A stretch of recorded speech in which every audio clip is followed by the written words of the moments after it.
반갑습니다, 불자님들. 얼마 전에 추석이 지나갔죠. 어, 많이 안타까운 상황이었지만은 그래도 마음이 따뜻한 그런 추석이 되었기를 바랍니다. 오늘은 이제 천수경의 9번째 항해인 육평문에 대해서 함께 공부를 하고자 합니다.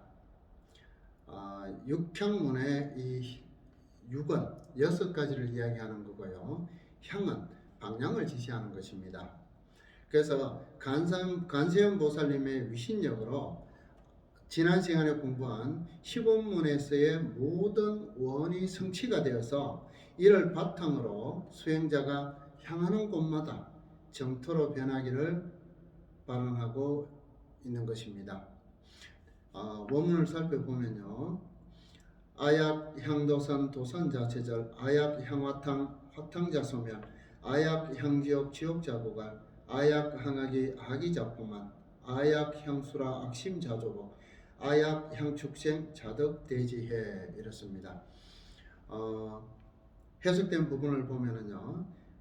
아약 향도산 도산자체절, 제가 만일 도산지역 향하여서 나아가면 도산자체절, 도산의 모든 칼날 제 스스로 꺾어지고, 아약 향화탕, 제가 만일 화탕지옥 바라보며 다갔으면 화탕자소멸, 화탕옥의 거센 불길 제가 절로 쓰러지고, 아약 향지옥, 제가 만일 모든 지옥 향하여서 나아가면 지옥자고간, 지옥도의 모든 고통 제 스스로 사라지고, 아약 향악이, 제가 만일 아기도를 바라보며 다갔으면 아기자포만, 아기들의 줄임배가 제가 절로 불러지고, 아약 향수라, 제가 만일 수라도를 향하여서 나아가면 악심자조복, 아수라들 나쁜 마음 제 스스로 항복받고, 아약 향축생, 제가 만일 축생들을 바라보며 다갔으면 자덕대지에 축생들이 지혜광명 절로 얻게 하옵소서 했습니다.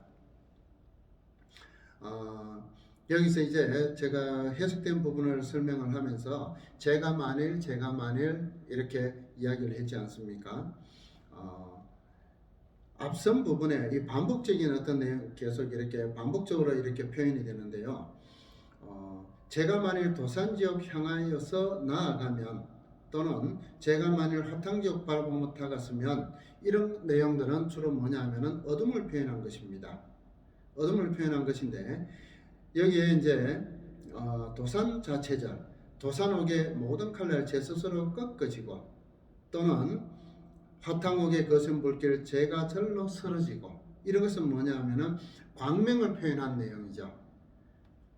그리고 이제 제가 만일 한 이 뜻은요. 앞에 10원문을 성취하게 되면 비로소 자신이 등불이 됨을 표현한 내용입니다. 그럼 이제 자구 해설을 좀 살펴보면요. 아약향 도산의 도산은 잘 알다시피 그 10가지 지옥의 하나로서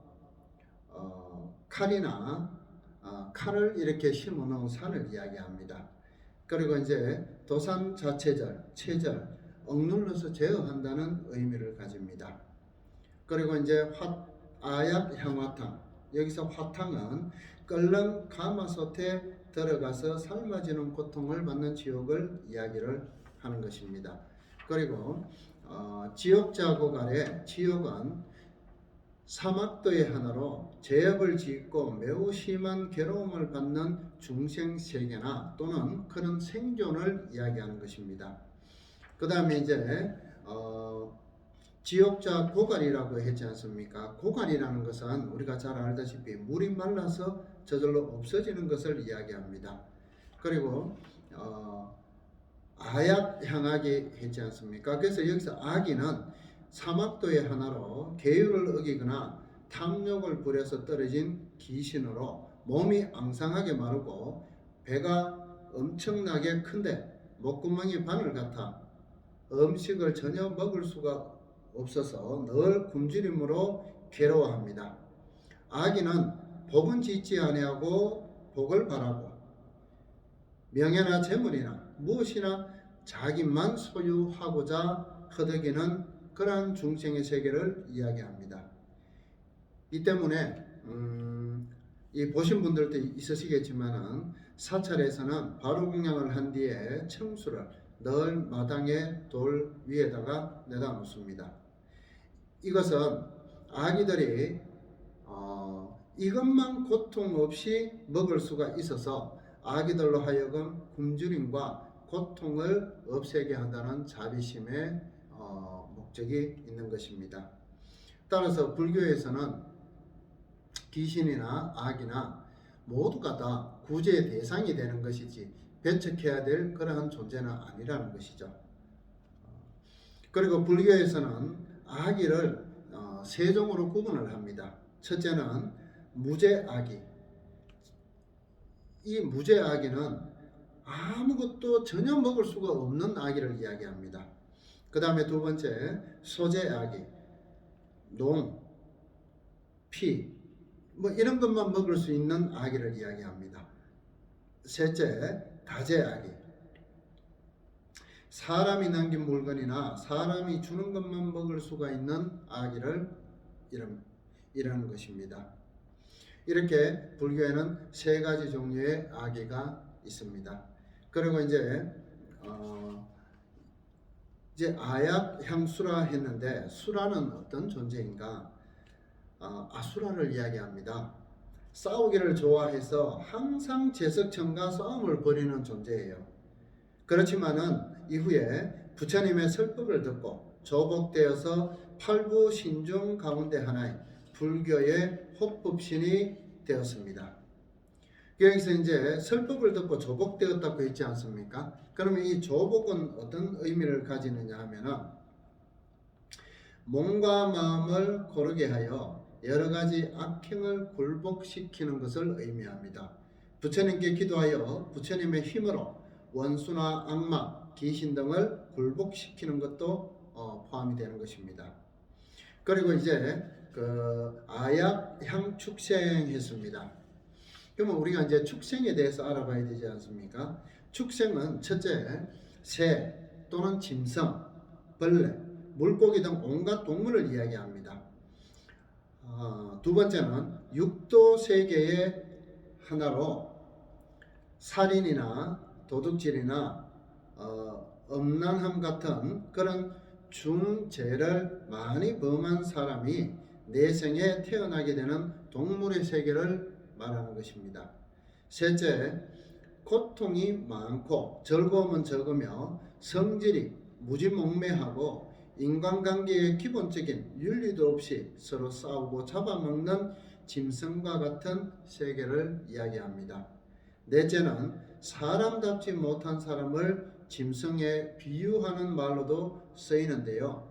12유경에는 6,400종의 물고기와 4,500종의 새와 2,400종의 짐승이 있다고 합니다. 사는 곳도 물이나 하늘이나 또 육지에 걸쳐 두루 있습니다. 중생으로서 악업을 짓고 또 매우 어리석은 짓을 행한 이는 죽어서 축생도에 태어난다고 합니다.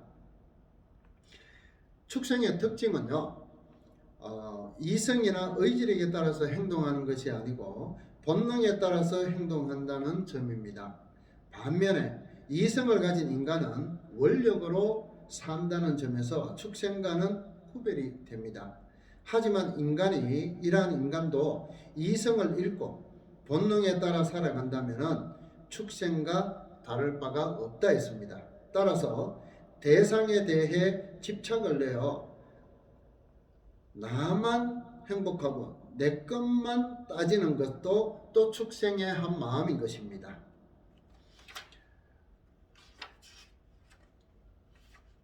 그리고 이제 제석천과 아수라에 대해서 말씀을 드린 부분이 있는데요. 그러면 이 제석천과 아수라에 대해서 장하 함세기경 기세경에 나와 있는 내용을 잠깐 살펴보겠습니다. 아수라는 수미산 북쪽에 살면서 제석천과 싸움을 영원히 계속하는 존재로 등장을 합니다. 아수라가 제석천과 싸움 장소를 아수라장이라고도 하는데요. 이 말은 싸움과 같은 일들이 벌어져서 매우 시끄럽고 또 혼란한 장소나 그러한 상태를 비유하는 말로도 쓰이고 있습니다. 그리고 대성불교에서는 중생이 깨달음을 얻지 못하고 윤회할 때 지은 업보에 따라 태어나는 세계를 6가지로 나누는데요. 이러한 6도 가운데 하나로 아수라도를 두었습니다. 축생도와 인간도 사이에 있는 이 아수라도에는 교만심과 시기심이 많은 사람이 죽어서 가게 되는데, 그곳에서는 모두가 무기를 지니고 매일같이 싸움만 일삼는 곳을 이야기합니다. 불교의 이제 초기 경전인 아함경에는 청계에 사는 여러 신들의 수장인 제석천이 아수라의 딸인 사지를 허락 없이 취하면서 그들의 싸움이 처음으로 시작되었다, 이런 이제 내용이 전해집니다. 그래서 어느 때 제석천은 도리천의 모든 도리천의 제천에게 동원령을 내립니다. 그래서 전투에 관한 이제 설명을 합니다. 이제부터 아수라와의 전투를 개시한다. 따라서 너희들은 최선을 다하여 용감히 싸우지 않으면 안 된다. 만일 싸움에 이기게 되면 적장인 아수라를 잡아 선법강당에 끌고 오라. 모두들 단단히 주의해서 실수하는 일이 없도록 하여야 한다. 이렇게 했습니다. 아수라 또한 이제 모든 권속들을 다 동원을 합니다. 그렇게 이제 동원령을 내려놓고는 아수라 또한 지금부터 제석과의 싸움을 시작한다. 만일 싸움에서 이기면 적장 제석천을 잡아 칠렵강당으로 데리고 온다. 모두들 단단히 주의해서 실수가 있어서는 안 된다 하고 양측에 곧 출정 준비를 다 갖추게 되었습니다. 이었고 불꽃 튀기는 이제 싸움이 시작이 되었습니다. 싸움의 결과는 제석천의 승리로 돌아가고 아수라군은 참패를 하였습니다. 이에 도리천의 제천들은 제석천의 명령대로 도망가는 아수라 왕을 붙잡아 선법강당으로 끌고 와 제석천 앞에 올려 앉혔습니다. 그런데 도리천의 생활은 수락에와는 전혀 다른 생활이었어요. 비교도 안 될 만큼 쾌락이 넘쳐 있었습니다. 이에 이제 포로가 된 아수라는 포로가 된 신세를 망각하고는 천상의 쾌락에 집착하여 이렇게 좋은 곳이라면은 잠깐 머물러 있기로 하자. 그러면서 아수라궁에 돌아가기를 서두를 것은 없다, 이렇게 생각을 합니다. 그러다가 아수라왕은 문득 이런 생각이 들 때마다 자기를 묶고 있던 그러한 밧줄이 스스로 풀어지면서 온갖 갖가지 즐거움이 눈앞에 펼쳐지고는 하였습니다. 그러나 이 아수라 왕이 다시 그래도 내가 아수라 왕궁으로 돌아가야 된다, 이렇게 생각이 나면 눈앞에 펼쳐진 갖가지의 즐거움은 순식간에 사라지고 밧줄이 저절로 온몸을 꽁꽁 조이는 것이었습니다. 이에 앞서 이 아수라 왕이 도리천의 제천에게 잡혀서 선법강당 앞까지 끌려왔을 때에 제석천이 선법당 위에서 놀고 있는 것을 발견한 이 아수라 왕은 묶여 있으면서도 갖가지 욕설을 퍼부어서 제석천을 꾸짖었습니다. 그때 제석천은 모두 못 들은 채 묵살해버리고 있었으나 신하들은 그냥 듣고 있을 수가 없었어요. 그래서 그 중에서 의자 마티리는 분통이 터졌습니다. 그래서 제석천께 아뢰입니다.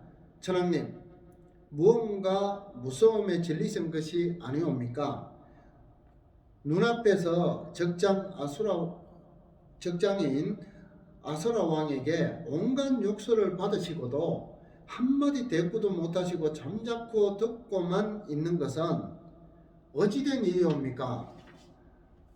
하고 물으니 제석천왕은 이리 답합니다. 마타리야, 아수라 왕이 무엇을 하든 그것은 입뿐이니라. 그에게는 지금 아무것도 할 힘이 없지 않느냐? 나는 무서워서 그러는 것이 아니다. 다만 그의 무지와 다투는 것은 부질없는 일이라고 생각할 뿐이니라. 이렇게 합니다. 그러자 다시 여쭙습니다. 천왕님, 지장하신 말씀입니다. 그러하오나 지금 어리석은 자의 어리석음을 고쳐주지 아니하오면 날이 갈수록 더욱더 불손해지리라 생각이 되옵니다. 그러하오니 진작 완력으로 꼼짝 못하도록 제재를 가하여 어리석은 자의 잘못을 고쳐줘야 할 것이옵니다. 이렇게 아뢰자 제석천왕은 마타리야, 나는 늘 슬기로운 사람은 어리석은 자를 상대로 다투어서는 안 된다고 말하지 않았느냐? 어리석은 자가 욕설을 퍼붓고 슬기로운 사람은 이에 침묵으로 대한다. 그것이 벌써 슬기로운 사람의 성의를 뜻하는 것이 아니냐? 그러자 천왕님, 침묵도 때에 따라서는 슬기로운 이의 명성을 떨어뜨리는 결과가 된다고 생각합니다. 이 아수라 왕과 같은 어리석은 자는 천왕님의 침묵을 무서워서 그러는 것으로 오해하고 이 정도라면 아직도 천왕님께 적대할 수가 있다고 생각을 할 것입니다. 그러하오니 다시 한번 생각해 주시는 것이 어떨까 하옵니다. 하니 마타리야, 아수라 왕은 어리석게도 내가 무서워하는 것이라고 속단하고 있을지도 모른다. 그러나 그것은 어찌 할 수 없는 일이니라. 나는 잠자코 참는 것을 최상이라 생각하고 있다. 노여움을 노여움으로 대한다는 것은 최악의 악이니라.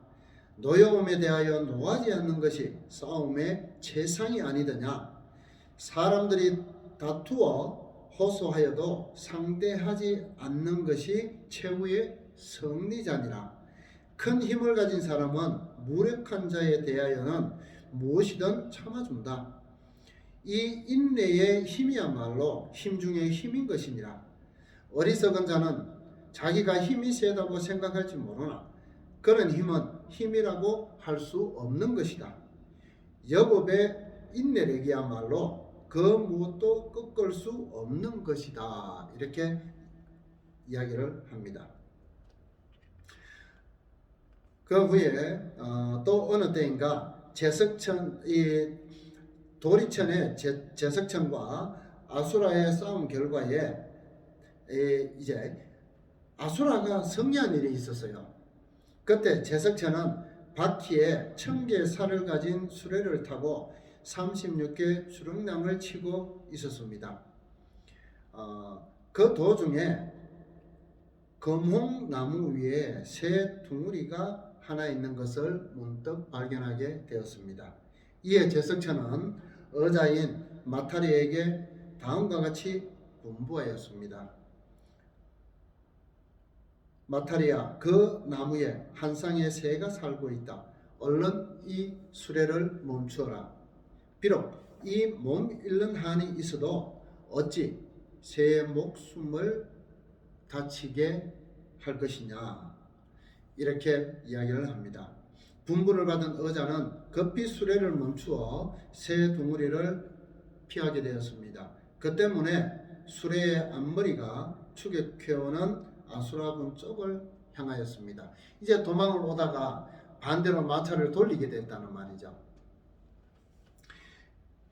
이 마차를 딱 돌리게 되니까 급히 쫓아오던 이 아수라군이 피해서 도망가는 제석천군이 다시 마차를 돌리니까 도망치는 줄만 알고는 신이 나서 막 추격했는데 갑자기 수레를 돌려서 오는 것을 보고는 깜짝 놀랍니다. 그러면서 아수라가 생각을 합니다. 야, 이것은 제석천에게 뭔가 이 성산이 있는 깨가 있어서 우리 군대를 공격하려는 것이 분명하다. 이 상황으로는 이 제석천의 군대의 이 신계를 알지 못하는 이 상황에서는 아군이 이길 가망이 없다. 이렇게 생각을 이제 하게 되었습니다. 그래서 아수라군은 퇴각을 하기 시작을 합니다. 제석천의 새에 대한 자비심에 승패는 그 위치를 그냥 그 한순간에 바꾸어버리고 말았습니다. 그리하여 싸움은 제석천의 승리로 돌아갔다는 내용이 장하함 세기경 기세기경에 나와 있는 내용입니다.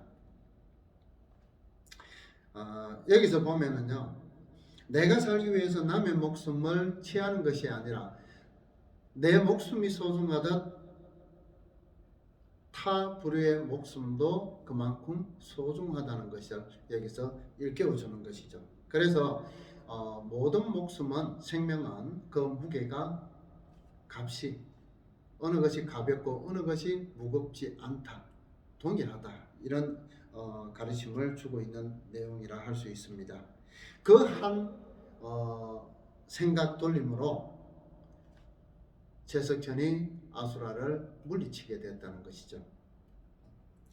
이제 그 6향문의 이제 내용을 살펴보면은요, 이미 내용상에 해석된 부분에서 그 내용을 거의 유추해 볼 수 있기 때문에 별도로 내용을 이렇게 그 세세하게 살펴보지는 않겠습니다. 이 6향문은 5원 12구로 되어 모두 6개의 문단으로 되어 있고, 이들 6개의 문단 중 첫 번째와 두 번째 문단을 제외하면은 6도 가운데 지옥, 악이, 수라, 축생을 내용으로 하고 있습니다. 즉 육치라는 말은 육도를 향해서 제 스스로 나아가는 것을 이야기합니다. 이 육치 가운데 4개의 치가 들어있는 것입니다. 내용 면에서는 수행자가 장차 스스로 향하고자 하는 곳을 6개로 나열한 것이고, 지는 행자가 각 해당 치의 중생을 구제할 원을 세우고 각 해당 치를 향해, 즉 육도를 향해 나아감을 전제로 기대되는 결과를 예상하고 각각 발언하고 있는 내용입니다. 즉 우리 이제 불자님들이나 또는 스님들이나 이 육향문을 독송을 할 때는 모든 수행자가 앞서 10원문의 내용을 성취하게 되면은 비로소 수행자 자신이 등불이 됨을 강조하여 표현한 것이 바로 육향문의 주된 내용입니다. 내용은 이렇게 이제 살펴보고요.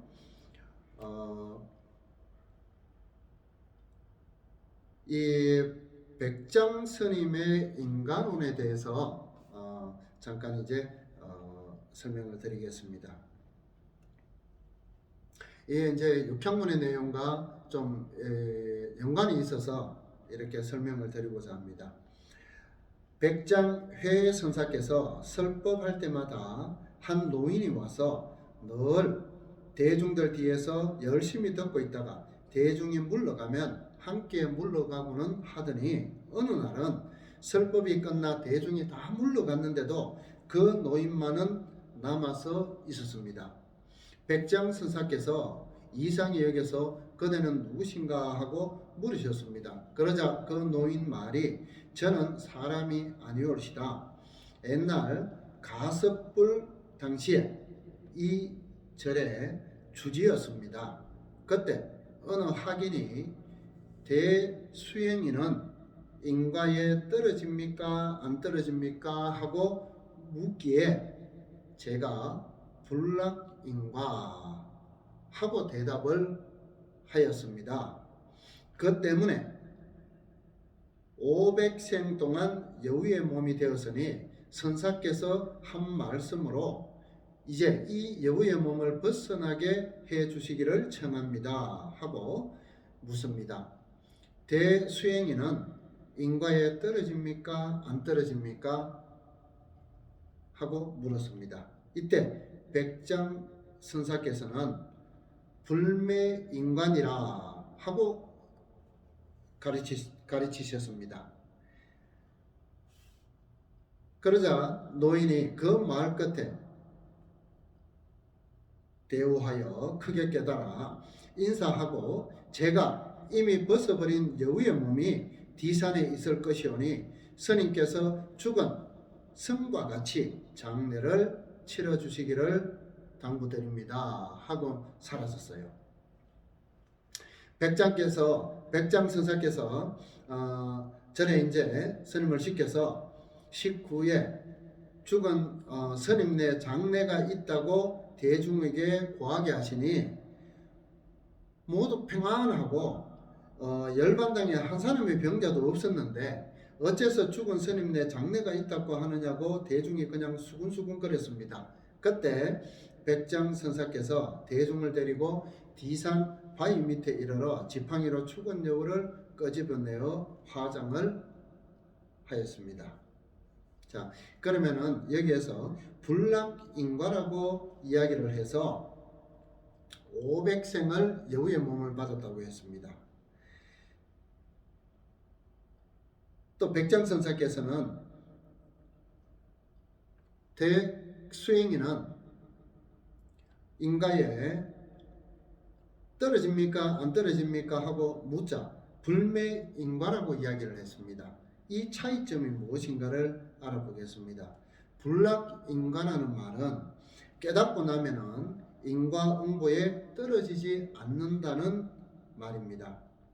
따라서 대수행인은 인과응보의 영향을 받지 않는다는 뜻이죠. 그러나 부처님께서는 열심히 수행하여 깨달은 사람일지라도 자기가 지은 선악의 과보는 면할 수 없다고 하십니다. 그러므로 대수행자라 할지라도 지은 죄가 있다면 누구를 막론하고 그 과보는 반드시 받게 되는데 다만 대수행인은 받아도 흔적 없이 받음으로 받지 않는 것이나 같다는 것입니다. 주고받는데 실물이 오고 가지 않을 뿐인 것이다 이 말이에요. 따라서 대수행인도 인과에 떨어집니까? 라는 질문에 노인이 인과의 영향을 받지 않는다는 불락인과라는 대답을 하였는데 결과적으로는 이 말은 부처님께서 설하신 인과응보설을 부정한 것이 되므로 그 값으로 500생 동안이나 여우의 몸을 받게 되었다는 것입니다. 그리고 이제 깨닫고 나서도 인과는 없어지지 않는다는 뜻을 가진 불매인과. 불매인과는 깨닫고 나서도 그 인과는 없어지지 않는다는 뜻입니다. 그러한 불매인과는 인과응보를 분명하게 인식하고 있다는 뜻인데 인과설을 분명하게 인식하고 있으므로 그 한마디에 여우의 몸을 벗게 되었다는 것입니다. 여기서 정견은 불매인과이고 사견은 불락인과입니다. 노인으로 둔갑한 여우가 정견도 없이 함부로 불락인과라고 했기 때문에 여우의 몸을 받게 된 것입니다. 사실 이 백장야호공안은 역사적인 사실은 아니나 다만 인과응보설을 믿지 않고 함부로 행동하는 수행자들이나 많은 대중들에게 백장선사가 교육적인 차원에서 경종을 울려주기 위해서 설하신 것입니다. 500생 동안 여우의 몸을 받기 싫거든 말과 행동을 조심하라는 것입니다. 호리호골이라는 말이 있습니다. 여우는 의심이 많아서 자기가 물건을 땅에 묻고 나서도 의심이 나서 또 자기가 파본다는 것인데 의심이 많으면 일을 성공시키지 못한다는 의미로도 쓰입니다. 의심이 많으면 결정을 하지 못하게 되고 결국 성공하지 못하게 됩니다. 그리고 선의 정신에 입각하여 말한다면 부질없이 불락과 불매 두 글자를 넣고 분별심을 갖지 말라는 것이다. 말라는 것입니다. 깨많고 의심 많은 여우처럼 분별심을 가지면 깨달음과는 거리가 점점 멀어진다는 것입니다. 그리고 이제 우리가 불법성에 기의를 하면은 어떤 공덕이 있는가를 이제 알아보겠습니다. 첫째, 부처님께 기의하면 지옥을 면하고, 둘째, 법에 기의하면 악의 벌을 받지 않게 되고, 셋째, 성에 기의하면 축생의 벌을 받지 아니한다 했습니다. 그리고 이제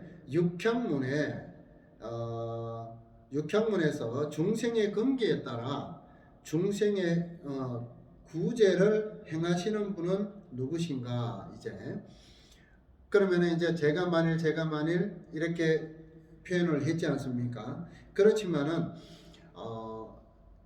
이것은 시본문을 성취를 하였을 때에 저절로 행하게 되는 그는 자비심인데, 여기에 이제 육도에서 고통받는 중생을 구제하심에 있어서 중생의 근기에 따라 여섯 변화신을 나타내어 중생을 구제하시거나 복덕을 얻게 하시는 분은 간세음 보살님이시죠.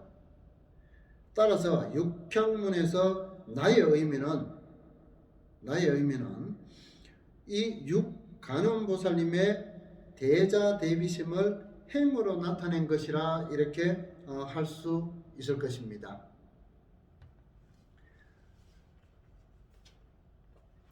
즉 간세음 보살님을 간세음 보살님처럼 그 성취를 이루어서 간세음 보살님의 대자 대비심을 행으로 표현한다는 것이죠.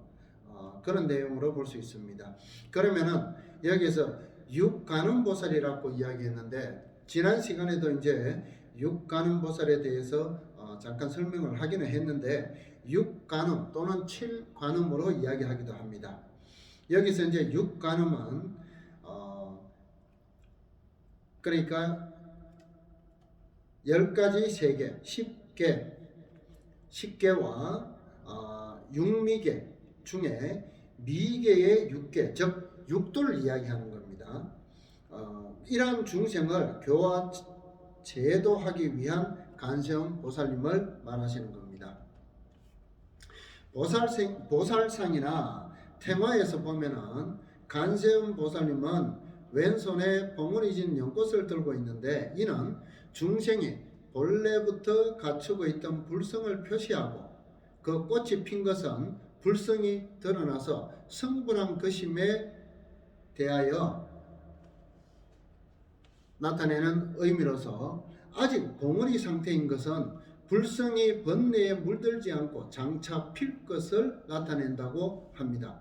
또 간세음은 당 6가지로 크게 나누는데, 성간음, 천수간음, 마두간음, 11명간음, 또 준지간음, 여유룬간음 등의 6간음, 혹은 여기서 그 불공 견삭간음을 넣어서 7간음이라 하기도 합니다. 그 중에서 성간음이 본신이시고 나머지는 모두 보문시연하신 변화신의 모습을 의미합니다. 그러면 이제 조금 전에 스님이 10가지 세계인 10개라는 표현을 썼지 않습니까? 그럼 10개는 어떤 것을 이야기하는가? 10법계라고도 합니다. 미역한 세계로 지옥, 아기, 축생, 아수라, 인간, 천상계의 6종을 상정하고, 깨달음의 세계인 사옥에는 성문, 영각, 보살, 불계를 상정하고 있습니다. 그래서 이걸 합치면 이제 10가지 세상이 되는 거죠. 그래서 이는 형식상으로는 미혹하고 깨달은 열종의 세계처럼 열거되어 있지만은 미혹한 세계와 깨달은 세계로 이 10가지 종류의 세계처럼 열거되어 있지만은 그 내용은 중생의 마음가짐과 수행의 정도가 어떠한가에 따른 본류이기도 합니다. 즉 하나의 마음인 일심의 상태를 10가지의 존재 양상으로 표현한 것이다. 이렇게 보시면 됩니다. 이 중 이제 천계는 천국 또는 천상계를 이야기하죠. 천계는 인간 세계보다 수승한 가부를 받는 좋은 곳으로 욕계천, 색계천, 무색계천 등으로 분류되며 또 빼어난 10선 10가지의 선함을 닦으면 이들 세계에 태어나서 복을 받게 된다 합니다. 그리고 이제 인간계는 인간의 세계로서 과거의 5계나 중품의 중간 정도의 10가지 선을 실천한 이가 태어나는 세계를 말합니다. 아수라계는 지혜는 조금 있지만은 지혜는 다소 있으나 의심과 질투가 많고 싸움을 좋아하는 신의 세계를 의미합니다. 이상의 세계는 그 삶의 길이 선에 있고 다소 수성한 세계라는 뜻에서 삼선도라고도 합니다. 이에 반해서 축생, 아기, 지옥계는 탐진치의 삼독과 관련된 세계로서 삼독으로 인한 제약을 범한 결과로 태어나서 고통을 받는 악한 곳이기 때문에 사막도라고 이야기를 합니다. 이 중에 축생계는 고통이 많고 낙이 적으며 성질이 무지하여 식욕과 색욕만이 강하고 또 이 부자나 형제의 차별이 없어 서로 잡아먹고 싸우는 그런 물과 하늘과 땅에 사는 동물을 뜻합니다. 중생으로서 악업을 짓고 또 어리석음이 많은 이가 죽어서 축생계에 태어난다고 하니 참으로 경계하지 않을 수가 없는 내용입니다. 그리고 이제 악이계는 간탕과 질투로 인하여 생전에 보시하지 않았거나 다른 사람의 보시하는 행을 방해하는 행위를 저지른 자가 태어나는 곳으로 그곳의 아기들은 벌거벗은 채로 몸은 해골처럼 야위어가고 뜨거운 열로 고통을 받으며 또 목구멍에는 바늘처럼 가는데도 배는 산처럼 부풀어 있어서 항상 목마름과 배고픔의 고통을 받는 것으로 표현되어 있습니다. 그리고 지옥은 많은 악업을 지은 축생이 태어나는 세계로서 삼독 중에 성내는 마음인 진심과 크게 연관이 있습니다. 악업의 종류에 따라 지옥도 가지각색의 종류로 분류되는데 그 대표적인 것으로 팔열지옥이나 파란지옥 등이 있습니다. 위에 설명드린 삼선도와 사막도의 6계를 육도라고도 하는데 이 육도는 항상 업에 따라서 윤회하는 그러한 세계를 말합니다. 또한 깨달음의 세계 중에서 성문과 영각은 소승의 수행자를 표현하는 것이고요. 성문은 사제와 팔정도의 이치를 배워 듣고 아라한이 되기를 이상으로 사는 불제자를 말합니다. 영각은 다른 사람의 가르침을 듣고 깨달음을 얻는 성문과는 달리 외부의 가르침이 없이 스스로 인연의 사리를 관찰함으로써 깨우침을 얻은 성자를 일컫습니다. 그리고 자기만의 깨우침을 목적으로 삼아 살림에 언둔하여 세상 사람들을 교화하지 않는 독각으로도 알려져 있습니다. 그렇지만 이러한 성문 영각과는 달리 그래서 성문 영각을 소성이라고 소성 수행자라고 이야기를 하는 것입니다. 이와는 달리 보살은 가장 이상적인 이 수도자의 표본으로 깨달음을 추구하는 사람이며 남을 깨우치고자 노력하는 존재를 말합니다.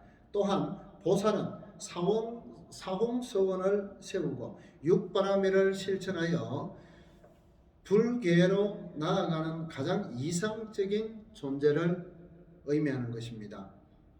부처는 모든 법의 진리를 깨달아 모든 번뇌를 끊는 완성자를 의미하기 때문에 그러합니다. 이상의 사계는 앞에 6계와는 달리 윤회의 굴레에서 벗어난 세계이며 이와 같은 10가지 세계가 중생심에서 비롯되고 있다는 점에서 우리나라에서도 이러한 십법 계도 등의 유포를 통하여 민간에 널리 유통이 되었던 것입니다. 그러면 이제 앞서도 설명드린 바가 있습니다만은 천수천안 6관음 중에 또는 7관음 중에 천수천안 관음보살님은 천의 손과 천의 눈을 가지고 곧 지옥 중생을 교화, 구제하는 간세음 보살님을 말합니다. 이 간세음 보살님은 본래 가지고 있는 두 손, 두 눈 이외에도 그래서 이 천수천안상을 보시면은요, 이 두 눈과 두 팔은 본래 가지신 두 팔은 앞에 합장을 한 모습이고 나머지 둘레에 이렇게 손이 쫙 펼쳐져 있습니다. 좌우로 40수의 손을 갖추었고 각 손에는 이 손바닥에는 한 개씩의 눈을 가지고 계시는데 이 40수와 40 안으로 상계 25유 즉 25종의 세계에 배대하여서 40 곱하기 25유를 하니 천이 됩니다. 이렇게 하여 천수천안 관세음 보살님이 되신 것입니다. 이 천수천안 관세음 보살님은 대비의 별행인 것입니다. 이 천수천안 관세음 보살님은 천상천하 우주 전체 안에 있는 일체 중생을 다 제도하시는 만능력을 갖추고 계시는 보살님이십니다. 그러나 지옥 중생을 깨우쳐 제도하는 가는 보살님이라 하여 중앙의 큰 손은 대체로 합장의 개인을 이렇게 하고 계십니다. 그렇지만 여기에서 40수에 25유를 해서 천수라 이야기했지만은 앞서도 설명드린 바와 같이 여기서 천수천의 천은 관세음 보살님의 대자 대비하신 크신 위신력이 무한한 것을 나타내는 의미로도 쓰이고 있음을 알 수가 있습니다. 두 번째 이제 성관세음 보살님. 이 관세음 보살님은 아기도에 빠진 중생을 교화 제도하는 간음 보살님이십니다. 이 간음 보살께서는 근본적으로 부동하는 본래의 간음 보살이신데 이 간음 보살님은 대비의 총체이시기도 합니다. 이 간음 보살님의 상호는 머리 위 보관에 아미타불을 모시고 계신 것이 특징이며 성체에는 천일을 입고 목에는 염주와 같은 영락 즉 이렇게 목걸이 형태를 이야기하는 겁니다. 그래서 영락을 하시고 왼손에는 연화 꽃봉우리를 들고 오른손에는 연꽃송이를 또 시무 외이인을 하고 계십니다. 이 왼손은 중생 제도를 표하고 오른손은 불계를 표한 것인즉 자비의 몸으로서 온갖 중생들의 번뇌망상을 헤쳐주는 것을 형상으로 표현한 것이라 이렇게 볼 수가 있습니다. 즉 성관세음 보살님께서는 아기도에 빠진 중생들을 제도하시는 관세음 보살님이다 이렇게 이해하시면 좋겠습니다. 또 마두 관세음 보살님이라고 계십니다. 이 관세음 보살님께서는 앞에서 마두라고 했지 않습니까? 즉 말의 머리 두상을 하신 모습 이야기하는 거죠.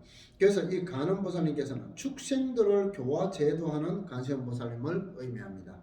이 간음보살님께서는 부동존 열애의 상호에서 보이시는 것 같이 무섭게 생롱하신 상호를 하시고 무서운 모습을 하시고 머리 위에서 백마두를 이고 계신 모습이 특징이시며 또 얼굴이 삼면에 팔은 6개인 삼면육비도 있는데 각 손에는 도끼, 보청, 금강저 등을 가지고 계십니다.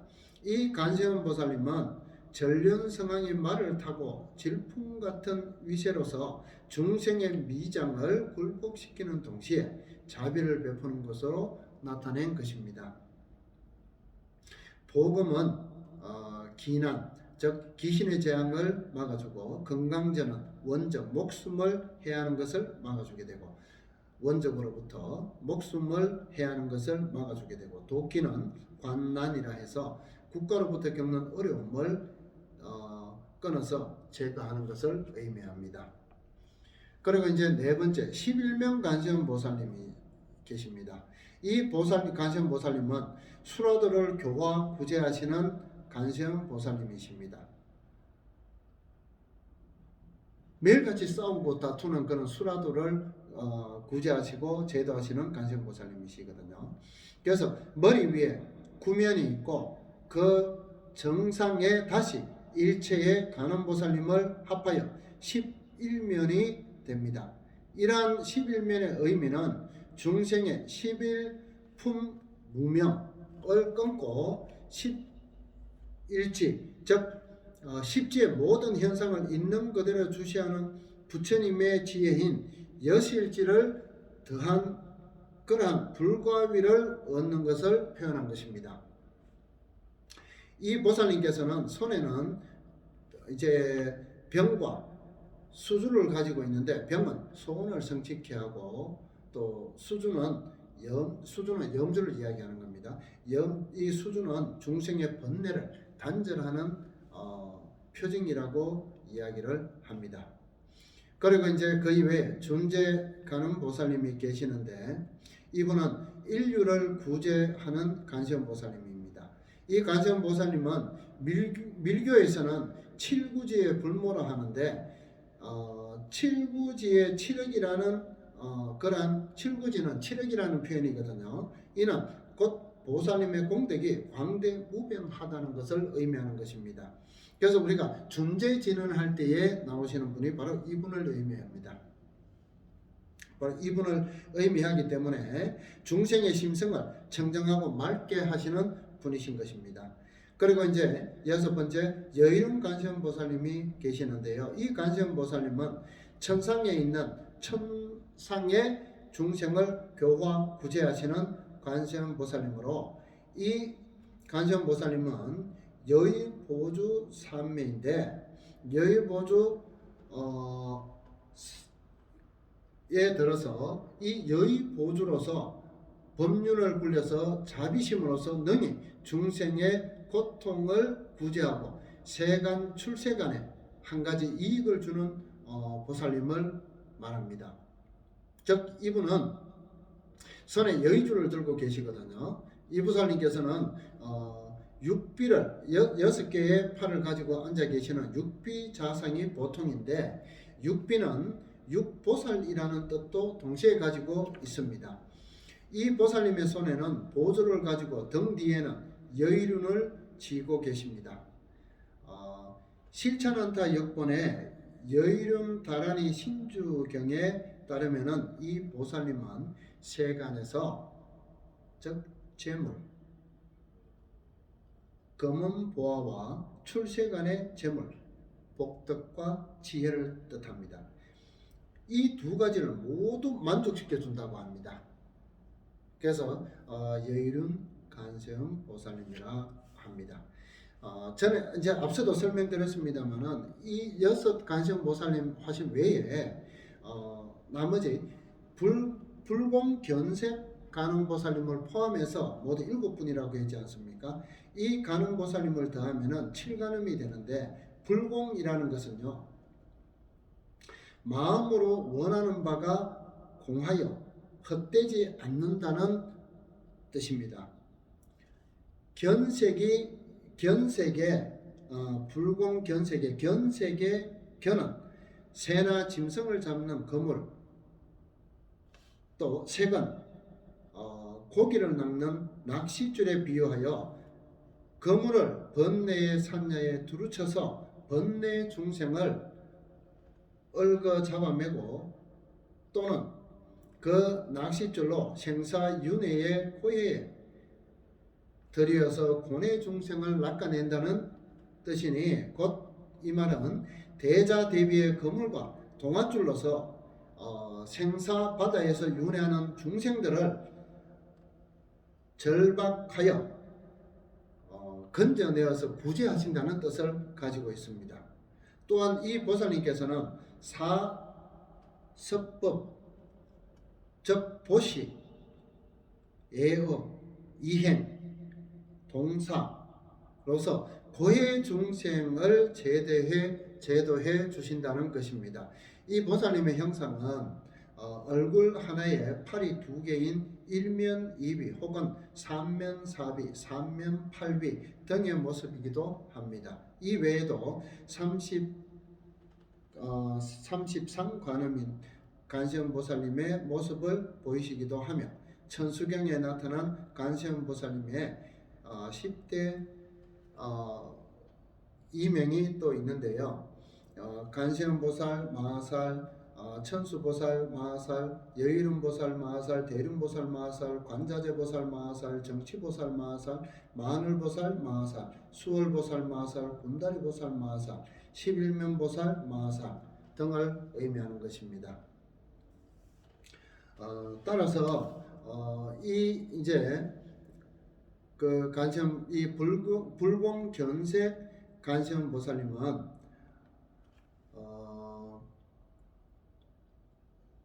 이렇게 그 대자대비하심으로 거물로 삼고, 또 그걸 대자대비로 동아줄로 삼아 생사고해에서 윤회하는 일체 중생들을 구제하시는 보살님을 말씀하시는 것입니다. 그런데 이제 한 가지 더 이제 짚고 넘어갈 것은요, 앞에서 우리가 육향문 문장을 이렇게 할 때에 보면은 이런 내용이 있습니다. 아약 향화탕 화탕자 소멸, 아약 향지옥 지옥자 고갈, 이렇게 있습니다. 여기에서 문단에 화탕자 소멸과 지옥자 고갈을 화탕자 고갈, 지옥자 소멸로 바꿔야 한다는 주장이 있기도 하고요. 또 일부 출판돼서 나오는 그러한 천수경에 보면은 이 내용이 바뀌어서 이렇게 나오는 부분들도 있습니다. 이러한 이제 주장에는 그럴만한 이유가 있죠.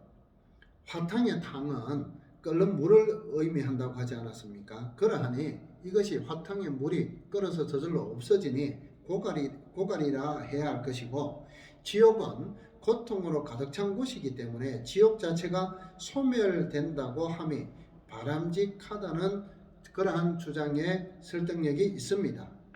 그러나 문학적으로 표현할 경우 그 내용은 달라질 수도 있습니다.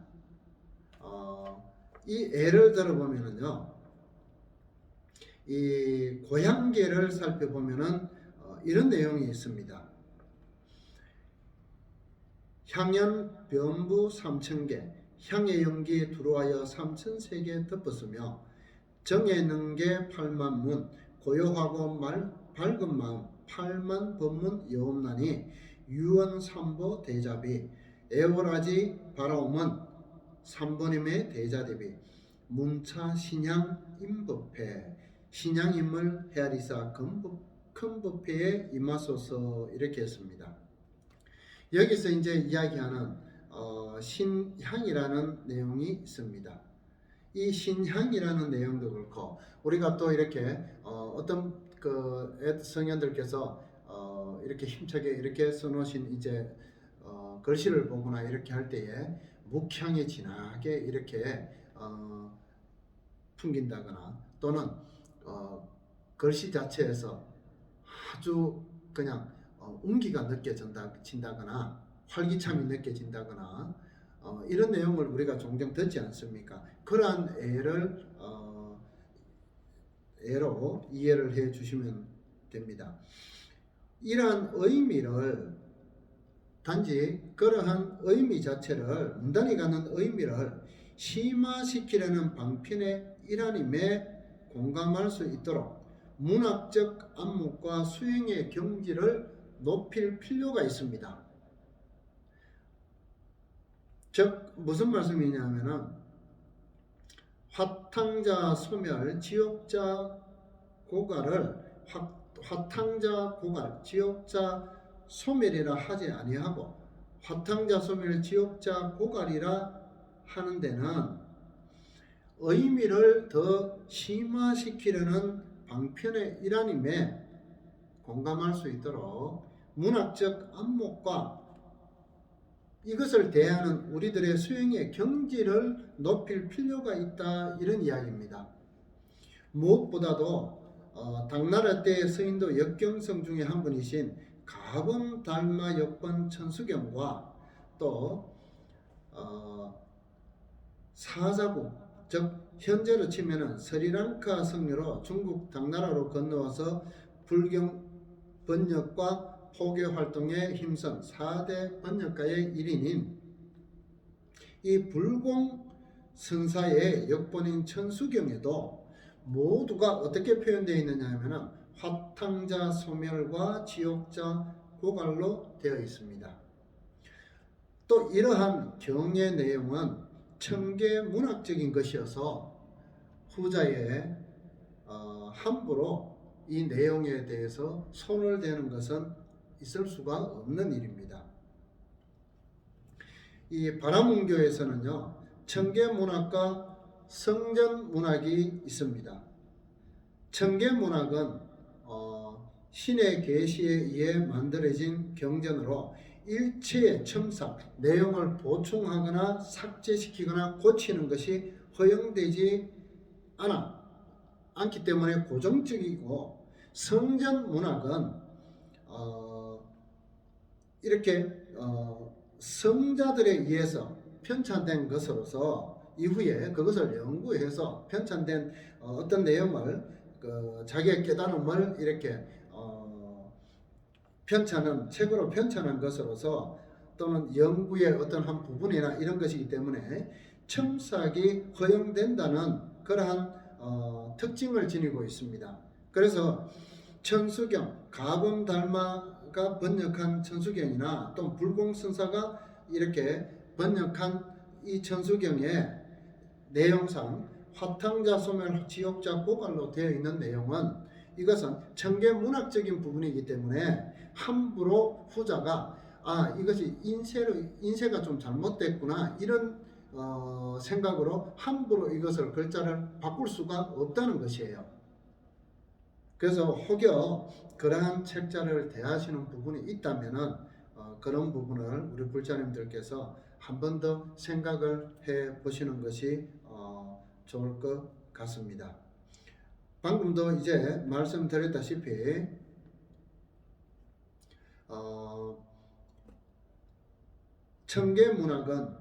청계문학과 또 이렇게 성전문학이 있다고 하지 않았습니까?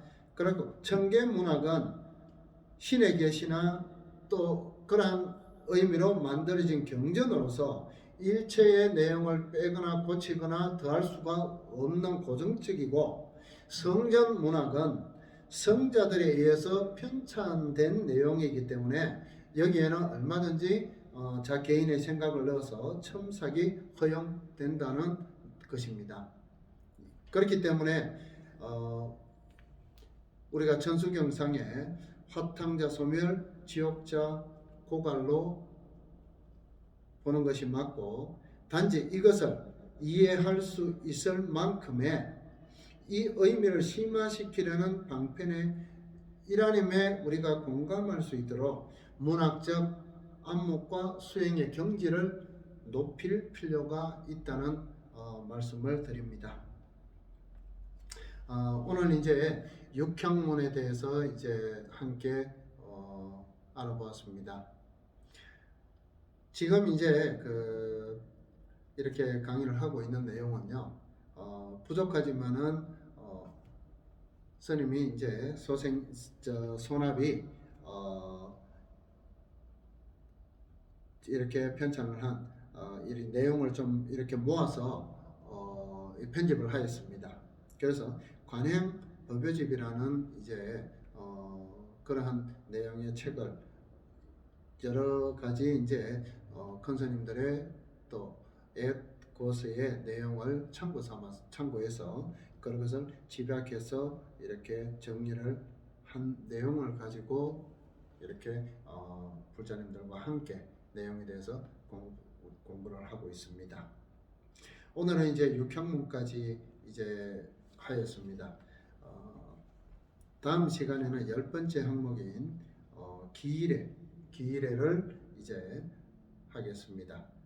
여기 기일회는 아시다시피 나무관세음보살 마하살나무, 대시지보살 마하살나무, 천수보살 마하살 이런 내용들이거든요. 그래서 이거는 다음 시간에 이제 우리 불자님들과 또 함께 공부해 보겠습니다. 그리고 요즘은 이 낮과 또 밤에 기온차가 많이 납니다. 그래서 새벽에는 제법 쌀쌀함도 느낍니다. 이런 환절기에 또 감기라든지 이런 게 걸릴 수가 있죠. 우리 불자님들 모두 건강에 유념하셔서 또 지금 코로나 때문에 그렇지 않아도 사회가 많이 혼란스러운데 또 여기에다가 감기까지 또 들면은 너무 힘들지 않겠어요? 그러니까 건강 잘 챙기셔서 건강한 모습으로 다음 시간에 또 뵙도록 하겠습니다. 모두 성불하십시오. 무관심보살, 남관심보살.